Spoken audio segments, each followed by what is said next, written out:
साथियों, मैं अनिल कुमार फिर से अपने यूट्यूब चैनल में आप लोगों का स्वागत करता हूं। दोस्तों, आज का जो मेरा टॉपिक है वो आपको क्लास 12th के जो सब्जेक्ट हिस्ट्री है उसके जो आपको 10th लेसन है जिसका नाम है उपनिवेशवाद एवं ग्रामीण समाज सरकारी रिपोर्ट के साक्ष्य। तो आज हम इस वीडियो में इसी संदर्भ में चर्चा करेंगे। तो इस वीडियो के माध्यम से हम क्या कर रहे हैं कि पूरे चैप्टर को कवर करने का प्रयास कर रहे हैं। तो इसके लिए क्या होगा कि वीडियो जो होगी थोड़ी लंबी होगी, तो आप लोग बिना स्किप हुए सारे क्वेश्चन को देखेंगे ताकि आपको किसी प्रकार की कोई समस्या जो है वह उत्पन्न ना हो। तो देखिए, सबसे पहले चैप्टर को समझते हैं, यानी कि उपनिवेशवाद एवं ग्रामीण समाज। तो सबसे पहले यहाँ से 2 नंबर में आपसे प्रश्न पूछा जा सकता है कि उपनिवेशवाद मतलब क्या होता है, उपनिवेशवाद हम किसे कहते हैं। तो ध्यान से सुनिएगा कि जब कोई शक्तिशाली राष्ट्र या कोई मजबूत राष्ट्र जो होते हैं अपने से दुर्बल या कमजोर राष्ट्र पर, लेकिन संसाधनों से परिपूर्ण राष्ट्र पर अपना अधिकार स्थापित कर लेता है और वहाँ की शासन व्यवस्था स्वयं अपने हित के लिए चलाता है, तो उसे हम लोग उपनिवेशवाद कहते हैं। जैसे आपको पता होगा कि भारत जो था वो लगभग 200 वर्षों तक इंग्लैंड का क्या था, उपनिवेश था। क्या था? उपनिवेश था। और इन अवधियों में क्या हुआ था कि इंग्लैंड जो था हमारा जमकर क्या किया, शोषण किया। तो उपनिवेशवाद का अगर आपसे प्रश्न किया जाए तो आप इसे आसानी से बता सकते हैं। तो फिर यहाँ से एक क्वेश्चन और पूछा जा सकता है कि जो उपनिवेशवाद है, ठीक है ना, इस उपनिवेशवाद की जो शुरुआत हुई थी वह कब से हुई थी। तो देखिए, उपनिवेशवाद की जो शुरुआत मानी जाती है वो आपको औद्योगिक क्रांति के बाद मानी जाती है। क्यों मानी जाती है? क्योंकि औद्योगिक क्रांति के बाद क्या हुआ था कि वस्तुओं और सेवाओं का निर्माण जो था वो आपको क्या होने लगा कि मतलब हाथ की जगह मशीनों से होने लगा, जिसके लिए क्या था कि भारी कच्चे माल की आवश्यकता थी, बृहत बाजार की आवश्यकता थी। तो इन सभी कारणों से क्या हुआ था कि जो शक्तिशाली राष्ट्र थे वो अपने से कमजोर राष्ट्रों पर अधिकार करना क्या कर दिया, शुरू कर दिया। तो इसी को कहा गया उपनिवेशवाद। तो आइए इसके जो वस्तुनिष्ठ प्रश्न है उसको हम लोग क्लियर करते हैं। देखिए, पहला प्रश्न क्या कह रहा है कि फ्रांसिस बुकानन कौन था। तो देखिए, फ्रांसिस बुकानन जो था वह आपको एक क्या था, तो वह एक सर्वेक्षक थे। तो एक का जो सही आंसर हो जाएगा वह आपको क्या हो जाएगा, डी हो जाएगा। चलिए 2 में, फ्रांसिस बुकानन के विवरण की तुलना इतिहास के किस स्कूल से की गई है। तो देखिए, फ्रांसिस बुकानन के विवरण की तुलना जो है इतिहास के एनालस स्कूल से की गई। किससे की गई है? एनालस स्कूल से। तो 2 का जो सही आंसर हो जाएगा वो क्या हो जाएगा, तो वह आपको अ हो जाएगा। 4 में, फ्रांसिस बुकानन के विवरणों में से किस जनजाति के बारे में पता चलता है। देखिए, क्या कह रहा है कि फ्रांसिस बुकानन के विवरणों से किस जनजाति के बारे में पता चलता है। तो इसका जो सही आंसर हो जाएगा वो हो जाएगा संथाल। तो अब ये हम थोड़ा सा संथाल के बारे में जानते हैं। तो संथाल जो है वो आपको एक क्या था कि जनजाति था। तो संथाल एक विद्रोह भी हुआ था जिसको भी आप लोग को याद रखना है। तो संथाल विद्रोह जो हुआ था वो आपको 1855 से 56 में हुआ था। और संथाल विद्रोह के जो नेता थे वो आपको सिद्धू और कौन थे, कान्हू थे। तो इन सारे चीज़ों को आपको याद रखना है कि ये जो संथाल विद्रोह है कब हुआ था, तो 1855 से 56 में हुआ था। और संथाल विद्रोह के नेता कौन थे, तो सिद्धू और कान्हू थे। संथाल कौन थे, तो वह आपको एक जनजाति थे। तो इन सारे चीज़ों को आपको बढ़िया से क्या करना है, याद रखना है। चलिए चौथा प्रश्न, संथाल विद्रोह का नेता कौन था। तो देखिए, संथाल विद्रोह का जो नेता था वो आपको सिद्धू और कान्हू था। और संथाल विद्रोह हुआ कब था, तो याद रखिएगा कि संथाल विद्रोह जो है वो आपको 1855-56 में हुआ था। ठीक है ना। तो इन सारे चीज़ों को आपको नोट करते चलना है। जहाँ भी दिक्कत हो आप पूछेंगे, आपकी समस्या का हम हर संभव समाधान करने का प्रयास करेंगे। और जहाँ ना समझ में आए आप बताएंगे। और देखिए, वीडियो जो होगी थोड़ी सी लंबी होगी, ठीक है ना, क्योंकि इसमें हम क्या कर रहे हैं कि इस चैप्टर के जो भी थ्योरी है उसको भी हम क्या करते चल रहे हैं, इंक्लूड करते चल रहे हैं। तो थोड़ा सा समय लगेगी इसमें, ठीक है ना। तो आप लोग घबराइएगा नहीं। चलिए 5वां प्रश्न देखिए क्या कह रहा है, किस रिपोर्ट का संबंध भारत में ईस्ट इंडिया कंपनी के क्रियाकलापों से। तो देखिए, तो ये जो 11वीं रिपोर्ट है, 21वीं रिपोर्ट है, 5वीं रिपोर्ट है और डी में कह रहा है इनमें से कोई नहीं। तो इसका जो सही आंसर हो जाएगा वो हो जाएगा 5वीं रिपोर्ट, यानी कि ब्रिटिश ईस्ट इंडिया कंपनी के क्रियाकलापों का जो लेखा जोखा है वो आपको 5वीं रिपोर्ट में है। तो यहाँ से एक प्रश्न आएगा कि भारत में ईस्ट इंडिया कंपनी। तो देखिए, सबसे पहले जान लीजिए कि ईस्ट इंडिया कंपनी की जो स्थापना हुई थी वो आपको 31 दिसंबर 1600 ईस्वी को हुई थी। कब हुई थी? 31 दिसंबर 1600 ईस्वी को ब्रिटिश ईस्ट इंडिया कंपनी की स्थापना हुई थी। तो इस ईस्ट इंडिया कंपनी के जो उद्देश्य थे वह क्या था, तो सबसे पहले ईस्ट इंडिया कंपनी का जो पहला उद्देश्य था कंपनी की आय में वृद्धि करना, शासित प्रदेशों को इंग्लैंड के लिए लाभदायक बनाना एवं भारत में ब्रिटिश राज्य को क्या करना, सुदृढ़ करना। तो यहाँ से कभी कभी क्वेश्चन पूछ लिया जाएगा आपसे कि जब ब्रिटिश ईस्ट इंडिया कंपनी की स्थापना हुई थी तो उस समय किसके आज्ञा पत्र के द्वारा हुआ था, तो वह ब्रिटेन की महारानी के आज्ञा पत्र के द्वारा हुआ था। तो फिर यहाँ से एक प्रश्न और किया जाएगा कि ब्रिटिश ईस्ट इंडिया कंपनी को पहले हम किस नाम से जानते थे। तो देखिए ब्रिटिश ईस्ट इंडिया कंपनी को पहले हम लोग जॉन कंपनी के नाम से भी जानते थे। किस नाम से? John company. और यह प्रश्न जो है आपके एनटीपीसी एग्जाम जो है 2016 में रेलवे में पूछा गया है कि ब्रिटिश ईस्ट इंडिया कंपनी को अन्य किस नाम से जाना जाता था, तो जॉन कंपनी के नाम से, ठीक है ना। तो 5 का जो सही आंसर हो जाएगा वो आपको सी हो जाएगा, यानी कि किस रिपोर्ट का संबंध भारत में ईस्ट इंडिया कंपनी के क्रियाकलापों से, तो वो हो जाएगा आपको 5वीं रिपोर्ट। अब आइए, अब यहाँ से अगला प्रश्न जो है हमारा छठा, वह क्या कर रहा है, ध्यान से सुनेंगे। देखिए क्या कर रहा है कि रैयतवारी बंदोबस्त के जनक जो थे वह कौन थे। तो देखिए रैयतवारी बंदोबस्त के जो जनक थे वो आपको मुनरो और रीड थे। कौन थे? मुनरो और रीड थे। तो आपका यहाँ से एक प्रश्न आएगा कि सर ये जो रैयतवारी व्यवस्था है, इस रैयतवारी व्यवस्था में रैयत का जो अर्थ होता है वह क्या होता है। तो देखिए रैयतवारी व्यवस्था में रैयत का जो अर्थ होता है वो आपको क्या होता है, तो आपको किसान होता है। क्या होता है? किसान होता है। तो आइए इस रैयतवारी जो व्यवस्था है, इस रैयतवारी व्यवस्था के बारे में थोड़ा सा हम लोग क्या करते हैं कि जानते हैं, ठीक है ना। तो देखिए, तो सबसे पहले जान लीजिए कि यह व्यवस्था जो था, यानी कि रैयतवारी व्यवस्था, वह आपको 1792 में मद्रास के जो मतलब प्रेसिडेंसी था उसका एक ज़िला था बारामहल, उसी बारामहल ज़िले में सर्वप्रथम जो था वो आपको लागू की गई थी। तो अगर आपसे प्रश्न किया जाएगा कि रैयतवारी व्यवस्था सबसे पहले कहाँ लागू हुई थी, तो वह आपको 1792 में मद्रास के यानी कि मद्रास प्रेसिडेंसी के बारामहल ज़िले में क्या हुआ था, लागू हुआ था, ठीक है ना। तो ये जो रैयतवारी व्यवस्था है, इसका जो प्रारंभिक प्रयोग किया था वो आपको कैप्टन मुनरो ने किया था, ठीक है ना। लेकिन बाद में क्या हुआ था कि कैप्टन मुनरो के द्वारा 1820 ईस्वी में संपूर्ण मद्रास में इसे क्या कर दिया गया, लागू कर दिया गया। तो ये जो रैयतवारी व्यवस्था लागू हुआ था, इससे किसानों को फायदा था, क्योंकि इससे किसान डायरेक्ट क्या होते थे, सरकार से जुड़े होते थे। इस वजह से सरकार को इस मतलब किसान को क्या होता था कि काफ़ी ज़्यादा फायदा था। तो कभी कभी अगर आपसे प्रश्न कर लिया जाए कि बताइए कि रैयतवारी व्यवस्था के जो जनक थे वह कौन थे, तो देखिए रैयतवारी व्यवस्था के जनक जो थे वो आपको मुनरो एवं कौन थे, रीड थे। फिर यहाँ से कभी कभी प्रश्न आपसे किया जाएगा कि रैयतवारी व्यवस्था सबसे पहले किस वर्ष लागू हुई थी, तो 1792 में मद्रास प्रेसिडेंसी के बारामहल जिले में। रैयतवारी व्यवस्था में रैयत का अर्थ क्या होता है, तो वह आपको किसान होता है। तो इन सारे चीज़ों को आपको बढ़िया से क्या करना है, याद रखना है। तो देखिए रैयतवारी व्यवस्था लागू कब, 1792 में। सबसे पहले कहाँ लागू हुआ था, तो मद्रास प्रेसिडेंसी के बारामहल जिले में लागू हुआ था। तो 6 का सही आंसर सी हो जाएगा। तो मुझे उम्मीद है कि आप इस टॉपिक को समझ गए होंगे। अगर आपको कहीं से कोई समस्या होती है तो आप कमेंट करके बताएंगे, आपकी समस्या का हम हर संभव समाधान करने का प्रयास करेंगे। चलिए 7 में क्या करा कि निम्नलिखित में से कौन सही जोड़ा है। देखिए क्या कह रहा है कि निम्नलिखित में से कौन सही जोड़ा है। तो देखिए कह रहा है भील विद्रोह जो कि 1825 में हुआ था और इसके नेता जो थे सेवरम थे, बिल्कुल सही है। अहोम विद्रोह जो कि 1828 में हुआ था और इसके नेता गोमधर कुंवर है, बिल्कुल सही है। मुंडा विद्रोह जो कि 1899 में हुआ था और इसके नेता जो थे वो आपको बिरसा मुंडा थे। तो इसमें के जो सभी कथन है वो आपको क्या है, सही है। तो 7 का जो सही आंसर हो जाएगा वो आपको क्या हो जाएगा, डी हो जाएगा। तो आइए कुछ विद्रोह के बारे में जान लेते हैं जो कि आपको महत्वपूर्ण विद्रोह है। तो जैसे संथाल विद्रोह 1855-56 में हुआ था, ठीक है ना, इस चीज़ को आपको याद रखना है। खासी विद्रोह जो है वह आपको कब हुआ था, तो वह आपको 1829 से 32 में हुआ था। तो इस चीज़ को भी आपको याद रखना है। चुआर विद्रोह जो कि 1768 में हुआ था। तो कुछ प्रमुख विद्रोह जो थे उसके बारे में आपको क्या करना है कि बढ़िया से याद रखना है। चलिए 8 में चलते हैं। देखिए प्रश्न क्या कहा जा रहा है कि महालवारी व्यवस्था, ठीक है ना, किसके द्वारा लागू किया गया। तो देखिए महालवारी व्यवस्था जो है वो आपको मार्टिन बर्ड के द्वारा लागू किया गया। किसके द्वारा लागू किया गया, मार्टिन बर्ड के द्वारा लागू किया गया। तो अगर आपसे यहाँ से प्रश्न किया जाता है कि महालवारी व्यवस्था के बारे में कुछ बताइए, ठीक है ना, तो देखिए ये जो महालवारी व्यवस्था है यह समझिए कि सबसे पहले यानी कि लागू कहाँ हुआ था, तो ये आपको उत्तर प्रदेश और मध्य प्रांत और पंजाब में क्या हुआ था कि लागू हुआ था।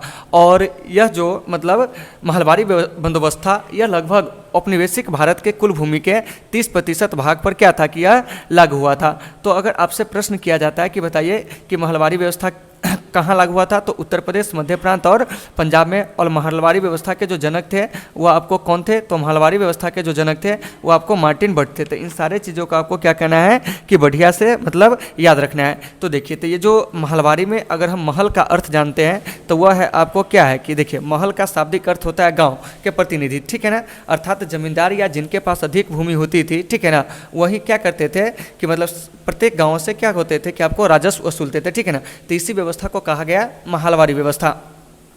तो ये जो महलवारी व्यवस्था है, ठीक है ना, वह उत्तर प्रदेश के कुछ भागों में लॉर्ड वेलेस्ली के द्वारा भी क्या किया गया था कि लागू किया गया था। तो अगर आपसे प्रश्न किया जाएगा कि बताइए कि ये जो लॉर्ड वेलेस्ली था यह कौन था, तो देखिए, तो लॉर्ड वेलेस्ली जिसने क्या किया था कि सहायक संधि की नीति को मतलब कि क्या किया था कि अपनाया था। तो कभी कभी आपके एग्जाम में प्रश्न कर लिया जाएगा कि सहायक संधि की नीति को किसने अपनाया था, तो वह आपको लॉर्ड वेलेस्ली ने क्या किया था, अपनाया था। तो इन सारे चीज़ों को आपको क्या करना है कि वीडियो को पॉज करके लिखते चलना है। तो 8 का सही आंसर क्या हो जाएगा, तो वह आपको मार्टिन बर्ड हो जाएगा, यानी कि महलवारी बंदोबस्त के जनक कौन है, तो मार्टिन बर्ड है। चलिए 9 में, किस युद्ध में विजय के पश्चात ईस्ट इंडिया कंपनी ने बंगाल, बिहार एवं उड़ीसा का दीवानी अधिकार प्राप्त कर लिया था, तो यह आपको बक्सर के युद्ध में, ठीक है ना।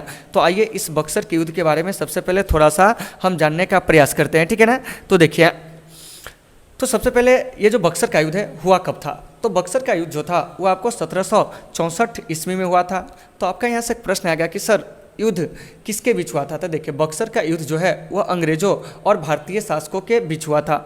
तो अंग्रेजों की तरफ से जो सैनिक नेतृत्व किया था वो आपको हेक्टर मुनरो ने किया था, ठीक है ना। और यह बक्सर का युद्ध 22 अक्टूबर 1764 को हुआ था।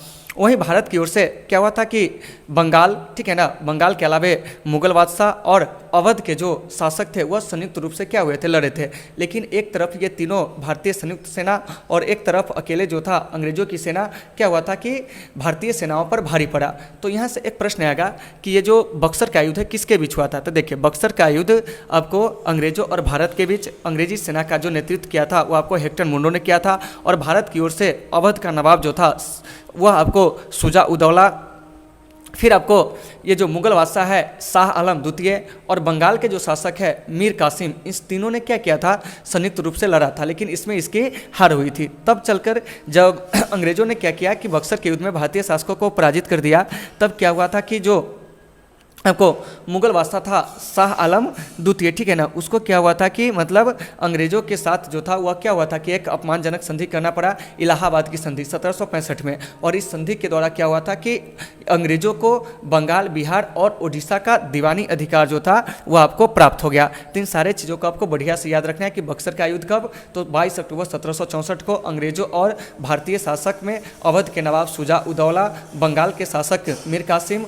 और आपको जो बादशाह था मुगल बादशाह शाह आलम द्वितीय, इसके बीच लड़ा गया था। और जीत किसकी हुई थी, अंग्रेजों की। इसके बाद 1765 में एक संधि हुई थी जिसे हम लोग इलाहाबाद की संधि के नाम से भी क्या करते हैं, जानते हैं। तो इलाहाबाद की संधि कब हुई थी, 1765 में। और इस संधि के बाद अंग्रेजों को क्या हुआ था कि बंगाल, बिहार और उड़ीसा का दीवानी अधिकार जो था वह प्राप्त हो गया था। तो 9 का जो सही आंसर हो जाएगा वो हो जाएगा बक्सर का युद्ध। देखिए, इसी में कुछ और भी युद्ध के बारे में दिया हुआ है, तो जैसे प्लासी का युद्ध। तो देखिए, प्लासी का युद्ध 1757 में, पानीपत का 3 युद्ध, एक 1526 में, दूसरा 1556 में, तीसरा 1761 में। तो इसको भी याद रखिएगा। हल्दी घाटी का युद्ध जो हुआ था 18 जून 1576 को, तो इस चीज़ सबको भी आपको थोड़ा बहुत याद रखना है। चलिए 10 में, दामिन ई कोह क्या था, तो देखिए, दामिन ई कोह जो था वह आपको एक भूभाग था। क्या था, एक भूभाग था जो क्या हुआ था कि अंग्रेजों के द्वारा संथालों को दिया गया था। 11 में आइए, 11 नंबर प्रश्न जो है वह क्या कह रहा है, ध्यान से सुनिएगा। कॉर्नवालिस कोड कब बना था, तो देखिए, कॉर्नवालिस कोड जो बना था 1793 में बना था। क्या बना था, 1793 में। तो आइए इस कॉर्नवालिस कोड के बारे में थोड़ा सा जानते हैं, लेकिन उससे भी पहले हम जानेंगे लॉर्ड कॉर्नवालिस के बारे में। किसके बारे में, लॉर्ड कॉर्नवालिस के बारे में। तो देखिए, लॉर्ड कॉर्नवालिस जो है वो आपको मतलब कि भारतीय इतिहास में अस्थायी बंदोबस्त लागू करने के लिए क्या है कि आपको प्रसिद्ध है। तो आपका यहाँ से एक प्रश्न आएगा कि अस्थायी बंदोबस्त कब लागू हुई थी, तो 1793 में। और यह अस्थायी बंदोबस्त मुख्य रूप से बंगाल में, बिहार में और उड़ीसा में क्या हुआ था कि लागू हुआ था। लेकिन इसके अलावे भी यह आपको उत्तर प्रदेश तथा बनारस के भी कुछ हिस्सों में क्या हुआ था कि लागू हुआ था। और यह कुल औपनिवेशिक भूमि के यानी कि 19% हिस्सा पर क्या हुआ था कि लागू हुआ था। तो आपका यहाँ से एक प्रश्न आएगा कि अस्थायी बंदोबस्त की शुरुआत कब हुई थी, 1793 में। अस्थायी बंदोबस्त को शुरू करने वाला जो बंगाल का गवर्नर था वह आपको कौन था, यानी कि बंगाल का गवर्नर जनरल, तो वह था उस समय लॉर्ड कॉर्नवालिस। अस्थायी बंदोबस्त मुख्य रूप से कहाँ लागू हुआ था, तो आपको बंगाल, बिहार और उड़ीसा में। अस्थायी बंदोबस्त औपनिवेशिक भारत के कुल कितने प्रतिशत भाग पर लागू हुआ था, तो वह आपको 19% भाग पर। तो इस सारे चीज़ों को आपको याद रखना है। तो 11 का सही आंसर बी हो जाएगा। देखिए, 12 में भारत में अस्थायी रूप से 10 वर्षीय जनगणना का आरंभ 1881 में किस गवर्नर जनरल के काल में हुआ था? तो यह था आपको लॉर्ड रिपन। क्या था? Lord Ripon. तो आइए हम थोड़ा सा भारतीय जनगणना के वर्षों को क्या करते हैं कि याद रखते हैं। तो देखिए, तो सबसे पहले आपको यह जानना होगा कि भारत में जो जनगणना की शुरुआत हुई थी 1872 में हुई थी। तो फिर यहाँ से एक प्रश्न आएगा कि जब भारत में जनगणना की शुरुआत हुई थी उस समय भारत के वायसराय जो थे कौन थे? तो वह था आपको लॉर्ड मेयो, ठीक है ना। लेकिन इसके बाद 1881 में नियमित और वैज्ञानिक रूप से भारत में जनगणना की शुरुआत हुई थी और उस समय जो भारत के वायसराय जो थे वो आपको लॉर्ड रिपन थे। तो देखिए, तो जो भी जनगणना के कुछ प्रमुख वर्ष है, ठीक है ना, उसको हम लोग जान लेते हैं। तो देखिए, पहली जनगणना जो हुई थी वो आपको कब हुई थी? तो पहली जनगणना जो है वो आपको 1872 में हुई थी। दूसरी जो हुई थी 1881 में, तीसरी 1891 में, चौथी जो है वो आपको 1901 में हुई थी, पाँचवीं जो है 1911 में, छठी जो है वह आपको कब हुई थी? 1921 में, सातवीं जो है वो आपको 1931 में, आठवीं जो है 1941 में, और नौवीं जो है वह कब हुआ था? 1951 में, 10वीं जो है 1961 में, इसके बाद जो है आपको 12वीं जो है 1971 में, उसके बाद जो है 12वीं के बाद जो है वो आपको 13वीं, तो 13वीं जनगणना जो हुआ था 1981 में, 14वीं 1991 में, और 15वीं जो है वो आपको क्या है कि 15वीं जनगणना 2001 से 2000 मतलब कि क्या कहते हैं कि मतलब 11 है, ठीक है ना। और 16वीं जनगणना जो है वो आपको होने वाली है। हो सकता है वर्ष में कहीं कहीं हेर फेर हुआ हो, तो आप लोग 1872 से मिला लेंगे, ठीक है ना, कि जनगणना जो होती है प्रति 10 वर्ष पर होती है। तो पहली जनगणना 1872 में, और उसके बाद जो दूसरी जनगणना हुई थी वह कब हुई थी? तो वो आपको 1881 में, और यहाँ से प्रत्येक 10 वर्ष पर जनगणना होने लगा। तो यहाँ से एक प्रश्न आपसे किया जा सकता है कि भारत में जनगणना कितने वर्षों पर होती है? तो देखिए, भारत में जो जनगणना होती है 10 वर्षों पर होती है, और जनगणना जो है वह भारतीय संविधान के संघ सूची का क्या है? विषय है। तो भारत में अस्थायी रूप से, वैज्ञानिक रूप से, नियमित रूप से 10 वर्षीय जनगणना की जो शुरुआत हुई थी वह आपको कब हुई थी? 1881 में, लॉर्ड रिपन के समय में। तो 12 का सही आंसर जो हो जाएगा वो आपको सी हो जाएगा। 13 में दक्कन दंगा आयोग कब गठित हुआ था? तो देखिए, दक्कन दंगा आयोग जो गठित हुआ था वो आपको 1875 में गठित हुआ था। तो आपका यहाँ से एक प्रश्न आएगा कि सर ये जो दक्कन दंगा आयोग है, ठीक है ना, यह क्या है? तो देखिए, तो दक्कन दंगा जो है वो आपको एक विद्रोह था, ठीक है ना, यानी कि ऐसी स्थिति महाराष्ट्र में पैदा हो गई थी जिसमें क्या होता था कि अंग्रेजों के द्वारा मतलब किसानों को अधिक शोषण किया जाता था, ठीक है ना, जमींदारों के द्वारा अधिक शोषण किया जाता था। तो ऐसे में क्या हुआ था कि किसानों ने एकजुट होकर जमींदारों के जो सारे अनाज थे उसको लूट लिए, घर में आग लगा दिए, अनाज को जला दिए, ठीक है ना। तो इसी को कहा गया दक्कन दंगा, ठीक है ना। और ये जो दक्कन दंगा आयोग है यह आपको 1875 में गठित हुआ था, और इसने अपनी रिपोर्ट जो थी ब्रिटिश पार्लियामेंट को 1878 में भेजी थी। तो यहाँ से आपका एक प्रश्न आएगा कि दक्कन दंगा आयोग जो है कब गठित हुआ था? 1875 में। दक्कन दंगा कब हुआ था? 1875 में। दक्कन दंगा आयोग ने ब्रिटिश पार्लियामेंट को अपनी रिपोर्ट कब सौंपी थी? तो 1878 में। तो इन सारी चीज़ों को आपको बढ़िया से याद रखना है। चलिए, 14 नंबर प्रश्न क्या कह रहा है? किस सरकारी रिपोर्ट से भारतीय कृषक जनजातियों की स्थिति का पता चलता है?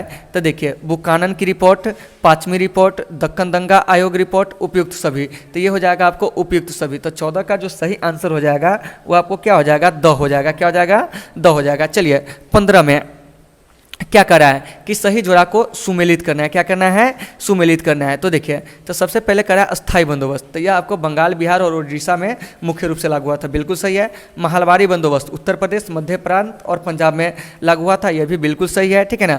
रैयतवाड़ी जो है व्यवस्था है ये आपको बम्बई और मद्रास में क्या था कि लागू हुआ था, यह भी बात बिल्कुल सही है। तो 15 का जो सही आंसर हो जाएगा वो आपको डी हो जाएगा, ठीक है ना। तो इन सारे चीज़ों को आपको बढ़िया से याद रखना है। 16 में संथाल विद्रोह कब हुआ था? तो देखिए, संथाल विद्रोह जो हुआ था 1855-56 में हुआ था। कब हुआ था? 1855-56 में। तो इसका सही आंसर जो हो जाएगा वो आपको डी हो जाएगा। 17 में भारत में अंग्रेजों द्वारा उपनिवेश की स्थापना का मुख्य उद्देश्य क्या था? तो देखिए, भारत में अंग्रेजों द्वारा उपनिवेश की स्थापना का जो मुख्य उद्देश्य था वह था आपको एक में कच्चा माल को प्राप्त करना, भारत का क्या करना कि विकास करना, उनके द्वारा निर्मित वस्तुओं को भारत में बेचना, भारत में शिक्षा का विस्तार करना। तो देखिए, ये 4 को मतलब क्या है कि पॉइंट दिया हुआ है, और इनमें से आपको क्या करना है कि सही चुनना है कि इनमें से कौन कौन सही है।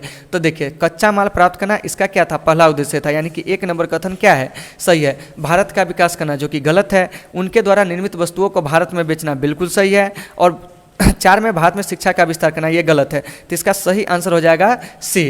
तो देखिए कच्चा माल प्राप्त करने के लिए ही इसने क्या किया था कि भारत की ओर रुख किया था। इसको एक बृहत बाजार की तलाश थी, इसीलिए इसने क्या किया कि भारत पर अपना अधिकार जो था वह स्थापित किया, ठीक है ना। तो 17 का सही आंसर जो हो जाएगा वो आपको सी हो जाएगा। 18 में अंग्रेज सरकार की व्यापार नीति ने भारतीय अर्थव्यवस्था को किस प्रकार बर्बाद किया, इस संदर्भ में आपको क्या करना है कि मतलब चुनना है। तो देखिए एक में कह रहा है कि विदेशी सामानों में कड़ी स्पर्धा से, आयात में अत्यधिक वृद्धि से, उसके बाद कह रहा है कि कच्चे माल की कीमतों में वृद्धि से, उसके बाद कह रहा है जूट जैसे नकदी फसलों के उत्पादन में वृद्धि से। तो प्रश्न को समझिए क्या कह रहा है एक बार और। अंग्रेज सरकार की व्यापार नीति ने भारतीय अर्थव्यवस्था को किस प्रकार बर्बाद किया। तो देखिए एक इसने क्या किया कि आयात में क्या किया कि आपको वृद्धि किया, मतलब कि भारत से बहुत सारे चीज़ों को वो क्या किया कि अपने देश से ले गया, ठीक है ना। दूसरी बात है कि यह कच्चे मालों की कीमत में वृद्धि नहीं किया बल्कि कम ही किया। इसके बाद जूट जैसे नकदी फसलों के उत्पादन में वृद्धि की, तो यह आपको बिल्कुल सही। तो इसका जो सही आंसर हो जाएगा 2 और 4 हो जाएगा, यानी कि 18 का सही आंसर जो हो जाएगा वो आपको 100 हो जाएगा। तो इन सारे चीज़ों को आपको क्या करना है कि वीडियो को पॉज करके लिखते चलना है। अगर आपको इस टॉपिक में कहीं से कोई समस्या होती है तो आप कमेंट करके बताएंगे, आपकी समस्या का समाधान करने का प्रयास किया जाएगा। और क्या करना है कि जो भी चीज़ें हम बता रहे हैं उसे आप नोट करते चलेंगे। हो सकता है कि अभी ये चीज़ देखने में आपको भारी लगती हो, लेकिन आप इसको क्या करेंगे कि चैप्टर को पढ़कर अगर आप इस सारे क्वेश्चन आंसर को बनाएंगे, आपके सारे क्वेश्चन आंसर जो है वह इजी वे में क्लियर हो जाएंगे और आपके बोर्ड एग्जाम में एक भी प्रश्न जो है वो नहीं छूटेगी। चलिए 19 नंबर प्रश्न में जानते हैं क्या है। उल गुलान विद्रोह का नेता कौन था, यानी कि उल गुलान विद्रोह या इसी को कहते हैं मुंडा विद्रोह। तो इसके जो नेता थे वह आपको बिरसा मुंडा थे। और ये जो उल गुलान विद्रोह है यह जो हुआ था वो आपको कब हुआ था। तो देखिए उल गुलान विद्रोह जो है यानी कि बिरसा मुंडा के द्वारा क्या हुआ था कि संचालित है। तो यह विद्रोह आपको झारखंड में हुआ था। कहाँ हुआ था? झारखंड में हुआ था, ठीक है ना। और बिरसा मुंडा जो है किससे संबंध रखते थे, तो वह आपको मुंडा जाति से क्या करते थे, संबंध रखते थे। और यह विद्रोह 1899 में क्या हुआ था तो इन सारे चीज़ों को याद रखना है कि उल गुलान विद्रोह का नेता कौन, तो बिरसा मुंडा। बिरसा मुंडा का संबंध किस राज्य से, झारखंड राज्य से। और इन्हीं के जन्म दिवस के अवसर पर 15 नवंबर 2000 को झारखंड राज्य का क्या हुआ था, गठन हुआ था। तो इन सारे चीज़ों को आपको बढ़िया से क्या करना है कि वीडियो को पॉज करके देख लेना है। चलिए 20 में रैयतवाड़ी व्यवस्था में भूमि का स्वामी कौन होता था। तो देखिए रैयतवाड़ी व्यवस्था में भूमि का स्वामी जो होता था वह आपको किसान होता था। तो आपका यहाँ से प्रश्न आएगा कि सर रैयतवाड़ी व्यवस्था कब लागू हुआ था। तो देखिए यह 1792 में लागू हुआ था। फिर यहाँ से एक प्रश्न आएगा कि रैयतवाड़ी व्यवस्था के जनक कौन माने जाते हैं, तो आपको मुनरो एवं रीड को माना जाता। और यह जो रैयतवाड़ी व्यवस्था है यह आपको क्या हुआ था कि मुख्य रूप से मतलब मद्रास में और बम्बई में क्या हुआ था कि आपको लागू हुआ था। तो 20 का सही आंसर सी हो जाएगा। चलिए अब चलते हैं 21 की ओर। 21 नंबर प्रश्न क्या कर रहा है, आइए इसके बारे में जानते हैं। देखिए क्या कर रहा है, अस्थाई बंदोबस्त जुड़ा हुआ था। तो देखिए अस्थाई बंदोबस्त जो है ध्यान से सुनिएगा, यह आपको लॉर्ड कॉर्नवालिस से जुड़ा हुआ था। तो 21 का सही आंसर सी हो जाएगा। और अस्थाई बंदोबस्त बंगाल, बिहार और उड़ीसा में मुख्य रूप से क्या हुआ था कि आपको लागू हुआ था। तो इन सारे चीज़ों को आपको वीडियो को पॉज करके बढ़िया से लिख भी लेना है। अब आइए, अब कह रहा है कि 22 में इंग्लिश ईस्ट इंडिया कंपनी की स्थापना कब हुई थी। तो देखो भाई इंग्लिश ईस्ट इंडिया कंपनी की जो स्थापना हुई थी वो आपको 1600 ईस्वी में। तो देखिए भारत में अनेक यूरोपीय कंपनियां आई और उसकी क्या हुई थी कि व्यापारी कोठी भारत में स्थापित हुई। तो आइए इन व्यापारी कंपनियों के स्थापना वर्ष को जानते हैं। तो सबसे पहले पुर्तगाली ईस्ट इंडिया कंपनी, इसकी स्थापना 1498 में। फिर आपको ब्रिटिश ईस्ट इंडिया कंपनी, इसकी स्थापना 1600 में। डच ईस्ट इंडिया कंपनी, इसकी स्थापना जो हुई थी 1602 में हुई थी। फिर इसके बाद है डच ईस्ट इंडिया कंपनी के बाद जो है वो आपको है क्या, डेनिश ईस्ट इंडिया कंपनी, इसकी स्थापना 1616 ईस्वी में। फ्रांसीसी ईस्ट इंडिया कंपनी, इसकी स्थापना जो हुई थी वह आपको 1600 यानी कि 1600 कह रहे हैं 1664 ईस्वी में, बिल्कुल सही है। उसके बाद जो है वो आपको क्या है कि स्वीडिश ईस्ट इंडिया कंपनी, इसकी स्थापना जो हुई थी 1731 में। तो इन सारे चीज़ों को आपको क्या करना है कि वीडियो को पॉज करते हुए लिख लेना है। एक बार रिकॉल कीजिए कि ब्रिटिश ईस्ट इंडिया कंपनी 1600 ईस्वी, Dutch east India company 1602, Danish 1616, फ्रांसीसी 1664, उसके बाद जो है वो आपको स्वीडिश 1731। तो इन सारे चीज़ों को याद रखना है। पुर्तगाली 1498। चलिए तो 21 का सही आंसर सी हो जाएगा। अब आइए 22 में इंग्लिश ईस्ट इंडिया कंपनी की स्थापना कब हुई थी, तो वो आपको 1600 ईस्वी में हुई थी। कितना में हुई थी? 1600 ईस्वी में। तो इन सारे चीज़ों को आपको वीडियो को पॉज करके बढ़िया से देख लेना है। चलिए अब हम चलते हैं 23 नंबर प्रश्न की ओर। क्या कर रहा है, अस्थाई बंदोबस्त कहाँ लागू किया गया था। देखिए अस्थाई बंदोबस्त जो है वो आपको बंगाल, बिहार और उड़ीसा में लागू किया गया। तो 23 का सही आंसर सी हो जाएगा। 24 में महलवारी व्यवस्था किसके द्वारा लागू की गई? तो देखिए महलवारी व्यवस्था करा किसके द्वारा लागू की गई? लॉर्ड डलहौजी, लॉर्ड वेलेस्ली, ठीक है ना, लॉर्ड बेंटिक। तो देखिए तो इसका जो सही आंसर हो जाएगा वह हो जाएगा आपको लॉर्ड वेलेस्ली, क्योंकि सबसे पहले आपको महलवारी व्यवस्था जो था लॉर्ड वेलेस्ली के द्वारा ही शुरू किया गया था। तो 24 का सही आंसर आपका क्या हो जाएगा? बी हो जाएगा, ठीक है ना। और ये जो लॉर्ड वेलेस्ली है इसने क्या किया था कि सहायक संधि की नीति को क्या किया था? शुरू किया था। तो इन सारे चीज़ों को आपको बढ़िया से क्या कर लेना है? देख लेना है। अब आइए अब हम चलते हैं 25 नंबर प्रश्न में। किसको बंगाल और बिहार में अस्थायी बंदोबस्त शुरू करने का श्रेय दिया जाता है? तो वह आपको किसे दिया जाता है? तो अस्थायी बंदोबस्त यानी कि लॉर्ड कॉर्नवालिस को। अस्थायी बंदोबस्त कब लागू हुआ था? 1793 में, जो कि बंगाल और बिहार में क्या हुआ था? लागू हुआ था। तो इस चीज़ को आपको याद रखना है। भारत आने वाला प्रथम यूरोपियन कौन था? 26 नंबर प्रश्न। तो देखिए भारत आने वाला जो प्रथम यूरोपियन था वो आपको पुर्तगाली था, क्योंकि आपको पता होगा कि वास्को डी गामा जो है वो आपको 17 मई 1498 को केरल के कालीकट नामक जगह पर क्या हुआ था? पहुंचा था, जहां पर उसका स्वागत जो है राजा जामोरी ने भव्य रूप से किया था, ठीक है ना।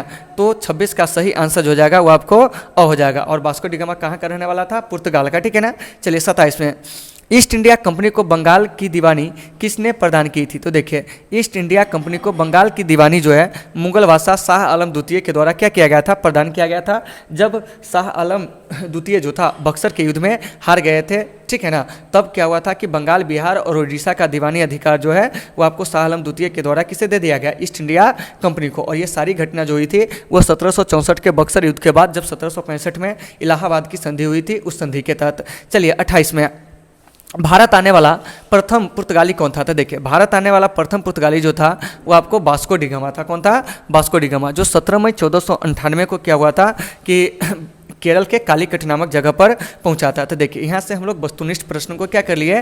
क्लियर कर लिए। अब आइए अब हम यहाँ से चर्चा करेंगे रिक्त स्थानों की पूर्ति करने में, ठीक है ना, क्योंकि यह भी आपके लिए जरूरी है। तो देखिए क्या करा है, सन डॉट डॉट में ब्रिटिश ईस्ट इंडिया कंपनी की स्थापना हुई थी। तो देखिए ब्रिटिश ईस्ट इंडिया कंपनी की स्थापना 31 दिसंबर 1600 ईस्वी को हुई थी। तो इसको आपको याद रखना है। 2 में डलहौजी की नीति डॉट डॉट कहलाती है। तो देखिए लॉर्ड डलहौजी ने क्या किया था कि आपको राज्य हड़प की नीति जो थी उसको क्या किया था कि मतलब अपनाया था। तो आपका यहाँ से एक प्रश्न आएगा कि सर राज्य हड़प की नीति जो थी वह क्या थी? तो देखिए तो सबसे पहले ये जो राज्य हड़प है, ठीक है ना, इसके तहत क्या होता था कि अंग्रेज सरकार जिस राज्य के उत्तराधिकारी नहीं होते थे उस राज्य को वो हड़प लेते थे। क्या करते थे?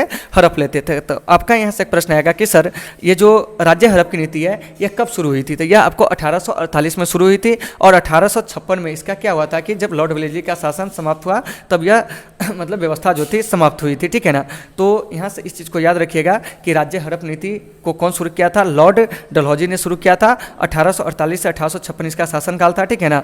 फिर यहाँ से एक प्रश्न आएगा कि भारत में रेलवे की शुरुआत करने का श्रेय किसे जाता है? यानी कि रेल, डाक तार, ये सब जो शुरू करने का श्रेय जाता है वो आपको लॉर्ड डलहौजी को जाता है। तो यहाँ से एक प्रश्न कर लिया जाएगा कि राज्य हड़प नीति का शिकार जो अंतिम राज्य था वह कौन था? तो देखिए राज्य हड़प नीति का शिकार जो अंतिम राज्य था वह आपको क्या था कि आपको मतलब अंतिम करें यानी कि प्रथम राज्य वो आपको सतारा था। देखिए कि राज्य हड़प नीति का जो पहला शिकार राज्य वो सतारा को 1848 में ही क्या कर लिया गया था? हड़प लिया गया था। उसके बाद है आपको यानी कि अवध, ठीक है ना। तो अवध जो है वह राज्य हड़प नीति का शिकार अंतिम राज्य है जिसे 1856 में हड़प लिया गया था। तो इन सारे चीज़ों को आपको याद रखना है। तो 2 नंबर प्रश्न डायरेक्ट कह रहा है क्या कि डलहौजी की नीति क्या कहलाती है? तो वह आपको हड़प नीति कहलाती है। चलिए 3 में राजस्व एकत्रित करने वाला प्रमुख अधिकारी होता था। तो देखिए औपनिवेशिक भारत में राजस्व एकत्रित करने वाला जो मुख्य अधिकारी होता था वह आपको जमींदार होता था। कौन होता था? जमींदार। तो इस चीज़ को याद रखना है। 4 में कुछ शोषक जमींदार भू राजस्व की निर्धारित दर के अतिरिक्त कर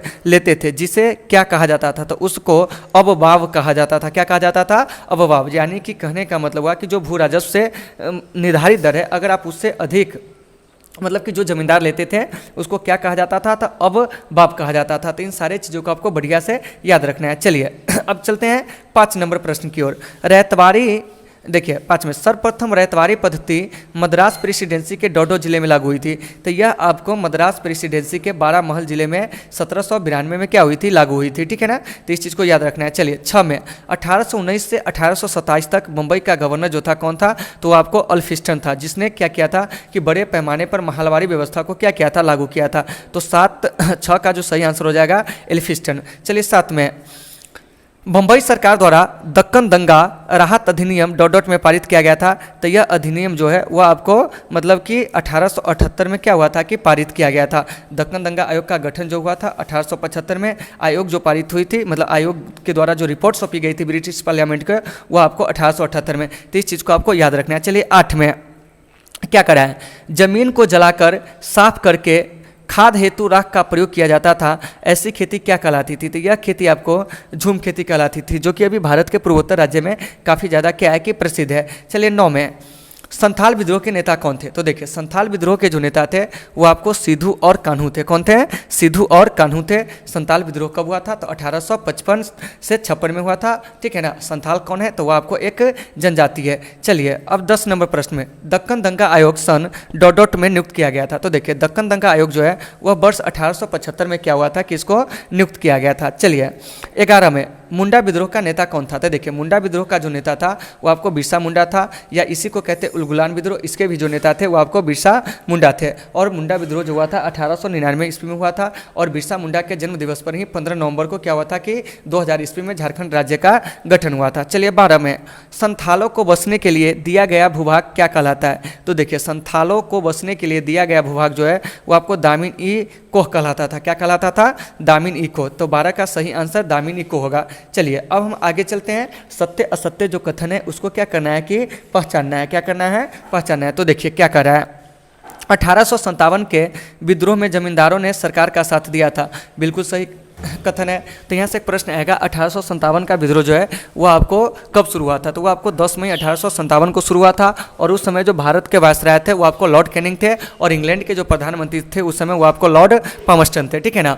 और सिपाही विद्रोह के अंतर्गत शहीद होने वाला जो पहला सिपाही था भारत का वह मंगल पांडे था। तो इन सारे चीज़ों को आपको बढ़िया से याद रखना है। देखिए अब इसके बाद जो लेसन है, ठीक है ना, वो आपको क्या है कि 11 लेसन जो है वो आपको 1857 के सिपाही विद्रोह से ही जुड़ा हुआ है। तो इस पर ज़्यादा चर्चा हम नहीं किए, बस थोड़ा बहुत चीज़ जो है वो बता दिए हैं। तो देखिए एक में क्या करा है कि 1857 के विद्रोह में जमींदारों ने सरकार का साथ दिया, बिल्कुल सत्य है। चलिए उसके बाद 2 में 1835 में लेफ्टिनेंट बिनगेट भूमि सर्वे के अधीक्षक नियुक्त हुए थे। तो यह भी आपको बिल्कुल सही है। चलिए 3 में 1857 की तत्कालीन मतलब क्रांति का जो तत्कालिक कारण था वह था चर्बी वाले कारतूस। तो यह भी बिल्कुल सही है। तो आपके बोर्ड एग्जाम में कभी कभी प्रश्न कर लिया जाता है कि 1857 के सिपाही विद्रोह का प्रमुख कारण क्या था, तो वह था चर्बी वाले कारतूस का प्रयोग, ठीक है ना। 4 में फ्रांसिस बुकानन गवर्नर था। तो गलत है, फ्रांसिस बुकानन जो था वो आपको एक सर्वेक्षक थे। क्या थे, सर्वेक्षक थे। तो इस चीज़ को भी आपको बढ़िया से याद रखना है। चलिए 5 में पलासी युद्ध के बाद बंगाल, बिहार और उड़ीसा के दीवानी अधिकार अंग्रेजों को प्राप्त हो गए थे। तो यह कथन जो है बिल्कुल क्या है कि गलत है।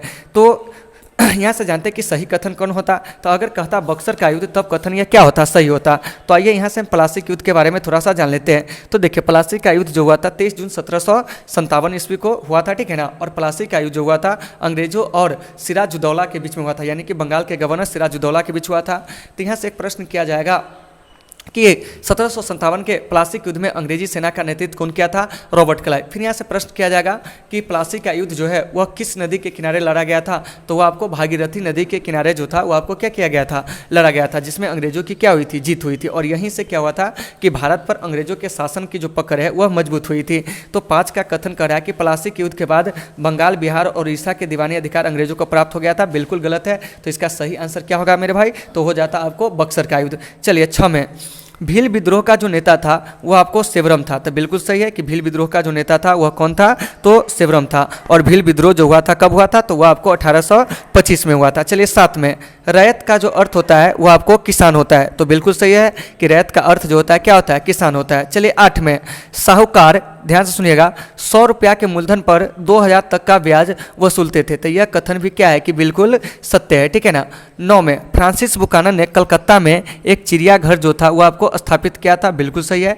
और यह एक सर्वेक्षक थे, कौन, तो फ्रांसिस बुकानन। तो इस चीज़ को आपको याद रखना है। चलिए 10 में अंग्रेजों द्वारा संथाल विद्रोह का दमन 1856 तक कर दिया गया था। तो बिल्कुल यह भी कथन जो है सत्य है। तो आप जानते होइएगा कि क्या हुआ था कि 55-56 में अंग्रेजों के द्वारा एक विद्रोह किया गया था और उस विद्रोह का नाम जो था क्या था, तो वह था आपको संथाल विद्रोह। तो संथाल विद्रोह के नेता कौन थे, सिद्धू और कान्हू थे। तो इन सारे चीज़ों को मेरे भाई आपको बढ़िया से क्या करना है कि याद रखना है। और अगर आपको इस टॉपिक में कहीं से कोई समस्या होगी तो आप कमेंट करके बताएंगे। और आप लोगों को पढ़ाई कैसी लग रही है, ठीक है ना, आप लोग बताएंगे। क्या आप लोग बताएंगे कि एक भी ऑब्जेक्टिव क्वेश्चन अगर इस लेसन से पूछा जाए तो आप बोर्ड एग्जाम में नहीं छोड़ोगे, क्योंकि जिस लेसन को हम पढ़ा दिए क्वेश्चन बैंक में जाकर उल्टाओ, उसका एक भी प्रश्न जो है आपसे वो नहीं छूटेंगे, ठीक है ना। तो चलिए दोस्तों, अब चलते हैं हम आगे सही जोड़ा बनाओ में। तो देखिए, तो सबसे पहला कह रहा है कि भील विद्रोह। तो देखिए, भील विद्रोह जो हुआ था वो आपको कब हुआ था, तो 1825 में हुआ था, ठीक है ना। और इसके नेता जो थे सेब्रम थे। फिर उसके बाद 2 में कह रहा है अहोम विद्रोह। क्या कह रहा है, अहोम विद्रोह। तो देखिए, अहोम विद्रोह जो हुआ था 1828 में हुआ था, याद रखिएगा। और इसके नेता गोमधर कुंवर थे। उसके बाद है आपको कोल विद्रोह। क्या है, कोल विद्रोह। तो देखिए, ये जो कोल विद्रोह है यह जो हुआ था आपको 1831 में हुआ था। तो यहाँ से आपका एक प्रश्न आएगा कि सर ये जो कोल विद्रोह है, ठीक है ना, इसके जो नेता है वह कौन है। तो देखिए, कोल विद्रोह के जो नेता है वो आपको बुद्धो भगत है। 4 में देखिए क्या कर रहा है, संथाल विद्रोह। तो ये आपको 1855-56 में हुआ था और इसके जो नेता है सिद्धू और कान्हू है। तो इसका जो सही आंसर हो जाएगा, सही जोड़ा बनाओ में क्या हो जाएगा, 1 का ब हो जाएगा, 2 का अ हो जाएगा, 3 का द हो जाएगा और 4 का क्या होगा, स हो जाएगा। तो यहाँ से इसको हम लोग क्या कर लिए, क्लियर कर लिए। चलिए अब हम इसी के दूसरा में चलते हैं। विद्रोह और उसके विद्रोही नेता का नाम कह रहा है, ठीक है ना। तो देखिए, खासी विद्रोह। तो खासी विद्रोह के जो नेता है वो आपको कौन है, तो वह है आपको यानी कि तीरथ सिंह। कौन है, तीरथ सिंह। याद रखिएगा कि खासी विद्रोह के नेता कौन, तीरथ सिंह। उसके बाद है रामोसी विद्रोह, इसके नेता जो है चितर सिंह। उसके बाद है आपको रंपा विद्रोह, ठीक है ना। तो रंपा विद्रोह के जो नेता है वो आपको कौन है मतलब राजन अनंत्या है। उसके बाद है आपको चुआर विद्रोह। तो चुआर विद्रोह का जो नेता है वो आपको राजा जगन्नाथ एवं दुर्जन सिंह है। तो यहाँ से आपसे एक प्रश्न और भी पूछा जा सकता था कि ये जो खासी विद्रोह है, ठीक है ना, ध्यान से सुनिएगा, कब हुआ था, तो 1829 से 32 में आपको खासी विद्रोह हुआ था। फिर यहाँ से पूछा जाता आपसे कि बताइए कि ये जो रामोसी विद्रोह है कब हुआ था, तो यह आपको 1822 में हुआ था। रंपा विद्रोह जो है वह कब हुआ था, आप लोग 10th में पढ़े होइएगा, ठीक है ना। तो रंपा विद्रोह जो है आपको 1921-22 में हुआ था, ठीक है ना, केरल के तट पर। तो इस चीज़ को भी आपको याद रखना है। उसके बाद है चुआर विद्रोह, ठीक है ना। तो देखिए, ये जो चुआर विद्रोह है 1768 में हुआ था और इसके नेता जो थे राजा मतलब जगन्नाथ और दुर्जन सिंह थे। तो इस चीज़ को हम लोग मिलान कर लिए। अब हम यहाँ से क्या कहते हैं, इसके सही आंसर को जानते हैं। तो 1 का ब, 2 का जो हो जाएगा वह क्या हो जाएगा, तो 2 का स, 3 का जो हो जाएगा द और 4 का जो हो जाएगा अ। चलिए अब हम आगे चलते हैं। इसी में के एक प्रश्न है घटना और वर्ष। तो देखिए, अमेरिका का गृह युद्ध जो कि आपको 1861 से 1865 तक चला था, बिल्कुल सत्य है। देखिए, अब यहाँ से कह रहा है कि ब्रिटिश ईस्ट इंडिया कंपनी के जो व्यापारिक एकाधिकार है उसको कब समाप्त कर दिया गया, 1833 में। मतलब कि 1833 का जो चार्टर एक्ट अधिनियम आया था, इस अधिनियम के तहत क्या हुआ था कि ब्रिटिश ईस्ट इंडिया कंपनी के व्यापारिक एकाधिकार को समाप्त कर दिया गया। मतलब कि अब कोई भी ब्रिटिश व्यक्ति जो है भारत में एक निश्चित नियम शर्तों के अनुसार क्या कर सकता था, व्यापार कर सकता था। तो 2 का जो सही आंसर हो जाएगा 1833 का चार्टर एक्ट। चलिए, प्लासी का युद्ध यह आपको 1757 में हुआ था। बक्सर का युद्ध यह आपको 1764 में हुआ था। तो इसका सही आंसर क्या हो जाएगा, तो 1 का ब, 2 का क्या हो जाएगा और 3 का हो जाएगा द, 4 का जो हो जाएगा स। तो इस चीज़ को आपको बढ़िया से याद रखना है। चलिए अब हम बात करते हैं चौथा मिलान करने में व्यक्ति और उसका कार्य, कि कौन व्यक्ति कौन सा कार्य करे। तो देखिए, फ्रांसिस बुकानन, तो ये आपको एक शल्य चिकित्सक और एक सर्वेक्षक थे, ठीक है ना। तो 4 का सही आंसर जो हो जाएगा क्या हो जाएगा, अ हो जाएगा, ठीक है ना, कि 4 का सही आंसर क्या हो जाएगा। तो देखिए कि एक तरफ व्यक्ति और उसके कार्य। तो देखिए, फ्रांसिस बुकानन, ठीक है ना, तो ये आपको क्या थे कि एक मतलब कि शल्य चिकित्सक थे और आपको एक क्या थे कि इसको क्या कह सकते हो आप, सर्वेक्षक थे। 1 का सही आंसर द हो जाएगा। 2 में जतरा भगत, ध्यान से सुनिएगा, तो जतरा भगत जो है वह क्या थे कि उराव आंदोलन के नेता थे।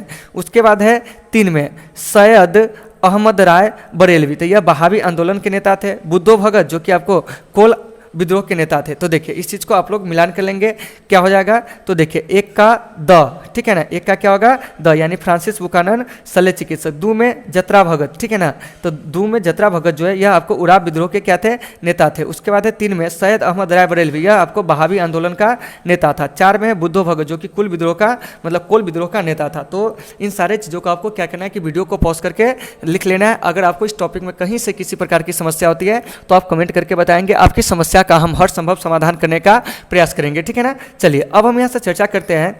एक शब्दों में उत्तर दीजिए। देखिए, तो उत्तर तो देना ही है दोस्तों, लेकिन एक चीज़ बताइएगा कि आपको ये जो हम क्वेश्चन आंसर करवा रहे हैं इसमें आपको क्या मतलब कुछ इम्प्रूव करने की आवश्यकता है, या आप लोग इसको नोट कर रहे हैं या नहीं नोट कर रहे हैं, ठीक है ना, या आपको कहीं से कोई समस्या है तो इन सारे मुद्दों पर आप हमसे खुलकर बातें कीजिए, ठीक है ना। आप कमेंट करेंगे, हम आपकी समस्या का हर संभव समाधान करने का प्रयास करेंगे, क्योंकि आप है तो मैं हूँ, ठीक है ना, क्योंकि हमारा जो गुरु है वह आप ही लोग हैं, ठीक है ना। चलिए अब हम आगे यहाँ से चर्चा करते हैं। एक शब्द में उत्तर दीजिए, इस पर हम लोग चर्चा करेंगे। तो देखिए क्या कह रहा है कि अमेरिका गृह युद्ध 1864-65 समाप्त होने के बाद भारत के साथ साथ अमेरिका से ब्रिटेन के किस वस्तु का आयात किया गया? तो यह आपको कपास का आयात किया गया। किसका आयात किया गया? कपास। याद रखिएगा कि कपास की खेती जो है भारत में ही सबसे पहले क्या हुई थी? प्रारंभ हुई थी सिंधु घाटी सभ्यता में। तो इस चीज़ को आपको याद रखना है, ठीक है ना। और भारतीय कपास को यूनानी युवतियाँ जो थी वह सिंडन कहा करती थी, तो इस चीज़ को याद रखना है। तो एक का सही आंसर कपास हो जाएगा। और अमेरिका में गृह युद्ध 1861 से 1865 तक चला था, ठीक है ना। और गृह युद्ध के दौरान ही क्या हुआ था कि अमेरिका के जो 16वें राष्ट्रपति अब्राहम लिंकन, उनकी हत्या कर दी गई थी, ठीक है। चलिए 2 में, महलबारी बंदोबस्त के अंतर्गत औपनिवेशिक भूमि का कितने प्रतिशत भाग था? तो देखिए महलबारी व्यवस्था के अंतर्गत औपनिवेशिक भूमि का 30% हिस्सा जो था भारत के कुल भूमि का था, ठीक है ना, यानी कि जो औपनिवेशिक भूमि था। तो यहाँ से एक प्रश्न आएगा कि महलबारी व्यवस्था जो है वह सबसे पहले किसके द्वारा लागू किया गया था? तो वो आपको लॉर्ड वेलेस्ली के द्वारा लागू किया गया था, ठीक है ना। तो इन सारे चीज़ों को आपको क्या करना है कि बढ़िया से याद रखना है। चलिए रैयतवाड़ी पद्धति सर्वप्रथम कहाँ शुरू हुई थी? तो यह आपको मद्रास के जो प्रेसिडेंसी है उसके जो 12 महल जिला है वहीं पर यह सर्वप्रथम 1792 में लागू हुआ था। देखिए 1792 में क्या हुआ था कि आपको ये जो रैयतवाड़ी व्यवस्था है यह आपको लागू हुई थी। तो यहाँ से एक प्रश्न कर लिया जाएगा कि ये जो रैयतवाड़ी व्यवस्था इसके जनक कौन थे? तो मुनरो एवं रीड थे। तो इन सारे चीज़ों को आपको याद रखना है। चलिए 4 में, उत्तर प्रदेश तथा मध्य प्रांत के कुछ भागों में लॉर्ड वेलेस्ली द्वारा लागू व्यवस्था को कौन सी व्यवस्था कहा गया था? तो देखिए इसको जो कहा गया था वो आपको महलबारी व्यवस्था कहा गया था, ठीक है ना। चलिए 5 में, 1855-56 में हुए संथाल विद्रोह का नेतृत्व किसने किया था? तो सिद्धू और कान्हू ने किया था। तो देखिए ये सब कराने से क्या होता है कि आपके सारे क्वेश्चन जो होते हैं वो आपको रिवाइज हो जाते हैं। चलिए 6 में, दक्कन किसान विद्रोह कब हुआ था? तो यह आपको 1875 में हुआ था, ठीक है ना। चलिए 7 में, कंपनी राज में सूती कपड़े के आयात पर रोक किस एक्ट के तहत लगाई गई थी? तो यह आपको क्या था कि मतलब क्या कहते हैं कि 1813 के जो एक्ट था, ठीक है ना, उसी एक्ट के तहत क्या हुआ था कि आपको मतलब कि सूती कपड़े के आयात पर क्या कर दिया गया था? रोक लगा दिया गया था, ठीक है ना। चलिए तो 1813 में कौन एक्ट आया था? तो वो आपको चार्टर एक्ट आया था। और 1813 के चार्टर एक्ट के तहत क्या हुआ था कि जो ईसाई पादरी थे उसको भारत में क्या हुआ था कि अपने धर्म प्रचार की अनुमति मिली थी। चलिए 8 में, किस गवर्नर जनरल के काल में अस्थायी रूप से 10 वर्षीय जनगणना का आरंभ हुआ था? तो यह आपको किसके काल में? तो मतलब लॉर्ड रिपन के काल में, ठीक है ना। और हमारे भारत में जनगणना कितने वर्षों पर होती है? 10 वर्षों पर। तो यहाँ से आपसे एक प्रश्न किया जाएगा कि ये जो जनगणना है, ठीक है ना, गौर से सुनिएगा, यह किस सूची का विषय है भारत में? तो यह आपको संघ सूची का विषय है। तो जनगणना से जुड़े हुए कुछ वर्षों को याद रखिएगा कि भारत में 1921 की जो जनगणना है, ठीक है ना, इस 1921 की जनगणना वर्ष को भारत के जनसंख्या का महाविभाजक वर्ष कहा जाता है। वहीं 1931 में जब जनगणना हुई थी तो इसमें पहली बार जाति को गिना गया था। 1951 में जनगणना का लघु विभाजक वर्ष था, अर्थात 1941 की तुलना में जनसंख्या थोड़ा कम था। और 2011 में दूसरी बार जाति आधारित क्या हुई है कि जनगणना हुई थी। तो अब तक स्वतंत्र भारत में 15 जनगणना जो है हो चुकी है। 2021 में जो होगी वो आपको 16वीं होगी। तो इन सारे चीज़ों को याद रखना है। चलिए 9 में, अस्थाई बंदोबस्त को कौन सा बंदोबस्त भी कहा जाता है? तो देखिए अस्थाई बंदोबस्त को जो है वो आपको इस्तमरारी बंदोबस्त या जमींदारी प्रथा भी कहा जाता है। और अस्थाई बंदोबस्त 1793 में क्या हुआ था कि आपको लागू हुआ था लॉर्ड कॉर्नवालिस के द्वारा। चलिए 10 में, कॉर्नवालिस कोड कब बना था? तो यह आपको 1793 में 1 मई 1793 को बना था। तो दोस्तों मुझे उम्मीद है कि 10 लेसन से ये जो पूछे जाने वाले जो प्रश्न है उसको आप लोग आसानी से क्या कर लेंगे कि क्लियर कर लेंगे, ठीक है ना। अगर आपको इस टॉपिक में कहीं से कोई समस्या होती है तो आप लोग कमेंट करके बताएंगे, आपकी समस्या का हम हर संभव समाधान करने का क्या करेंगे? प्रयास करेंगे। तो चलिए दोस्तों आज के इस क्लास को हम यहीं पे विराम देते हैं, फिर मिलते हैं आपसे अगले क्लास में। जब तक के लिए आप सबों से सुविधा, take care all of you.